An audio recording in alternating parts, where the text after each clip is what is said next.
Hey my friends, this is Paul. Welcome back to my channel. Let's talk about the things I've read in the last week. The Whisper Man by Alex North. This is a thriller, and it does have some creepy, maybe even some horror elements to it. But I don't think Alex North really leaned into it enough. It needed to be more creepy, more horror. And there were some elements of like supernatural things in it, and he definitely could have leaned into those moments more so and made it more like horror, more creepy. And it's a thriller story. There's a copycat murderer that abducts children and kills them. The person that did it previously was 20 years ago. Now there's a new person doing the same thing, using the same technique. And the individual that was on the case the first time is now on the case now as well. And there's also a family of a father and a son. They just lost the mom and wife, and they move to a new town, and his son becomes a target of the Whisper Man. And their story, the son and the dad, I thought that was really interesting and really good. The stories of the detectives, I wasn't that into. It was an okay thriller. I don't think I would recommend it to people, but it took up my weekend last week, and I'm okay with that. So, How to Be an Anti-Racist by Ibram X. Kendi. Very good. A lot of people are reading this, rightfully so. And this is Kendi's journey learning about racism. Kendi is a black man himself. He used to, when he was young, as a kid, he blamed black people themselves, that they were responsible for their own problems.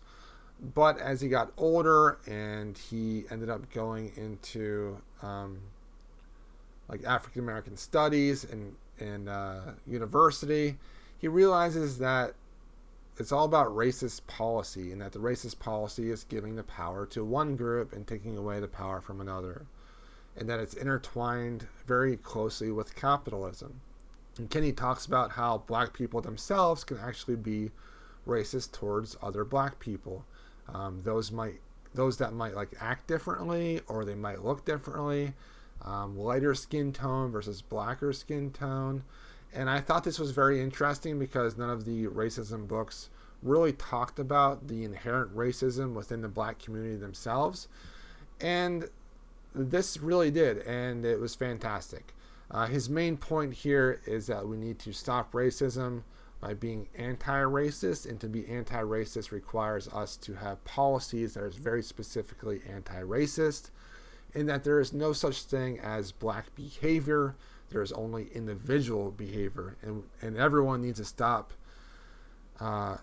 correlating individual behavior to group behavior. Another great thing about this book was that it talked about other forms of ism, like sexism and genderism and classism and culturism, and it just didn't all encompass just black people. It would talk about how some white people are culturist or classist against other white people. It made me realize that I might have some unhealthy thoughts about maybe southern white people. Fantastic book. Highly recommend it. The chapters are relatively short. You can jump in, read a chapter in like 20 minutes, then jump out. Fantastic. I'll probably reread this in September because my library system is doing this great read with all the librarians, where we're going to discuss this in groups. And then maybe there's going to be like a presentation by Kendi himself talking about the book. Really good. Highly recommend it. Peace Talks by Jim Butcher. This is the 16th book, I believe, in the Dresden Files series.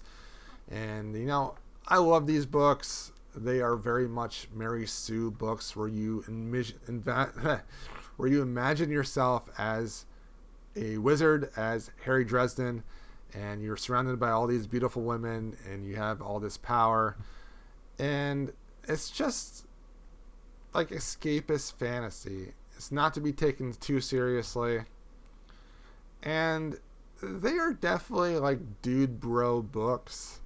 And that's okay. Once in a while, I just kind of need to like lean into the dude bro type books, because honestly, it doesn't really take a whole lot of effort, mental energy, just to like sit down and enjoy this book. I just enjoyed it, and it's not perfect.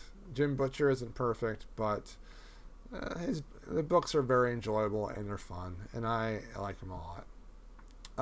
This coming week, I hope to read a lot. I am off at school for a week in between semesters, like a week and a half. So I hope to read a lot of fiction in the next week. I'll probably take a break from nonfiction. Other than that, things are going well. I didn't do a great job eating this last week. Hopefully I'll do better this coming week.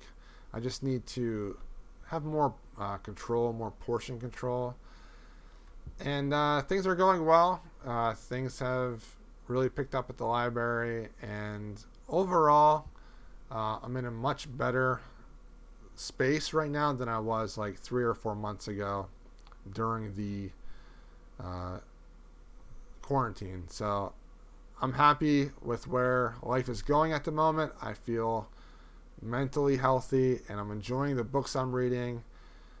I just need to be a little bit more physically healthy and make sure that my time management is going to be good enough going into the fall semester of school, because fall semester for me is going to be tough. There's going to be a lot of writing.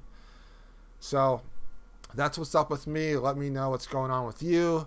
I'm curious what books you've read. If you've read something that you highly recommend, let me know. If you've read any of the books I mentioned and you disagree with me, let me know. Or if you agree with me, you can let me know too. I'll talk to you all later. I appreciate your time and your attention. Be kind to one another.